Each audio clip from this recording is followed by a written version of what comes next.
प्रेरणा काय कोणाच्या खिशात येत नसते, प्रेरणा स्वतः तयार होते, फक्त त्याला काहीतरी कुठेतरी चिटकी किंवा कुठेतरी थिंगणी तयार करावी लागते.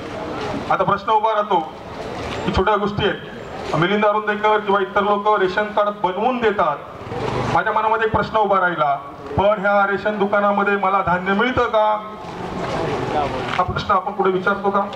माझ्या घरामध्ये दररोजचं 35 किलो धान्य येतं का? आपल्या आईला, आपल्या बायकोला, आपल्या बहिणीला आपण विचारतो का? किती रुपयामध्ये येतं माहिती आहे का? रॉकेल किती रुपयात मिळतं माहिती आहे का? आज घरी जा, 5 जणांनी 7 जणांनी विचार करा, बाजूबाजूला त्यामध्ये जोडा आणि उद्या मीटिंग लावा तुमच्या संघटनेच्या ठिकाणी आणि रेशन दुकानावरती सरळ सरळ ढाबा बोलवा.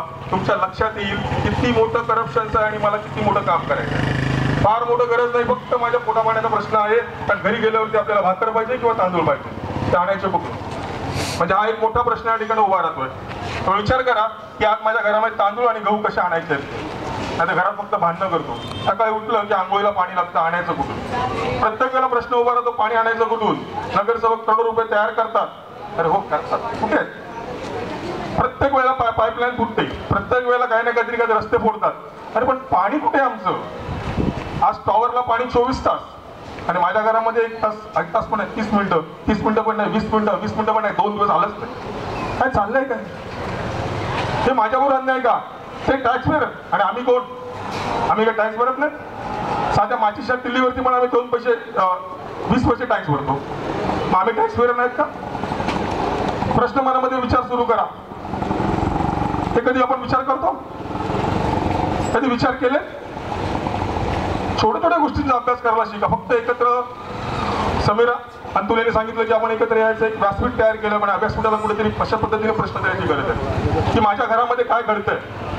आज बघतोय मुंबई शहर शांत होतं, पण आज बघतोय आपण की रेल्वेमधून येताना शक्ती मिलचं एक बघूया किंवा जायचं त्याच्याकडचं भुयारी मार्गाचं अत्याचार होत आहेत कोणाच्या महिलांवरती. मुंबई शहर शांत म्हणता म्हणता अत्याचाराच्या ठिकाणी चाललंय, बलात्काराच्या ठिकाणी चाललंय.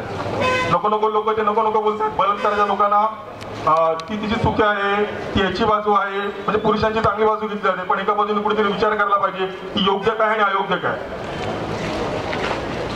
योग्य काय आणि अयोग्य काय ह्याचे विचार तुम्ही जोपर्यंत एकत्र येऊन करत नाही तोपर्यंत कुठलाही प्रश्नाचा मार्ग मिळणार नाही.